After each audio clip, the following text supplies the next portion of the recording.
well, we have some time to get some real education. Gian Lorenzo Bernini's sculpture, The Ecstasy of Saint Teresa, was completed for the Cornaro Chapel in the Church of Santa Maria della Vittorio in Rome in 1652. The effects are theatrical, as the Cornaro family who commissioned the sculpture observed the scene from their boxes. The chapel illustrates the moment Saint Teresa experiences a mystic union with God in the presence of an angel.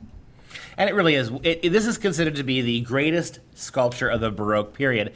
And I think there's a lot of truth to that. I mean, if you take a look at the picture there, you have this incredible work of marble where you have on the left there an angel he holds in his hand, his right hand, an arrow, which is to symbolize the arrow of love that will pierce her heart from God. And then you've got the visionary, the mystic medieval saint, the 16th century Saint Teresa of Avila, leaning back, almost floating in the air, in an absolute ecstasy of joy.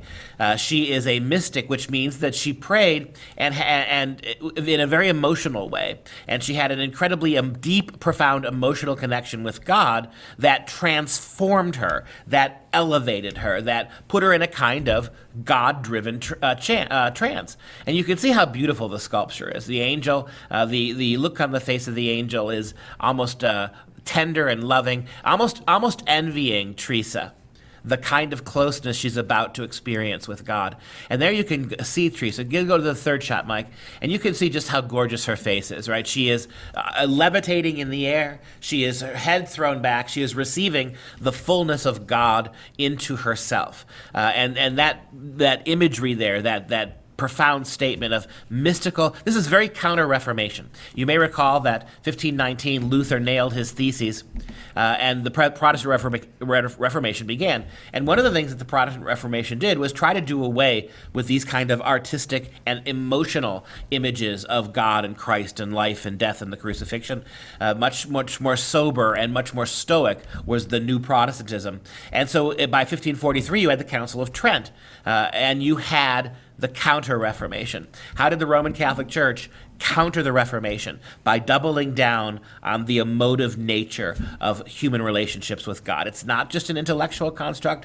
If it consumes all of our soul and mind, it should also consume all of our emotional energy as well. And if you go back to that picture of St. Teresa, you have a wonderful, wonderful image there of that kind of a union. To say nothing of the fact of how technically brilliant Bernini's sculpture is, and it is.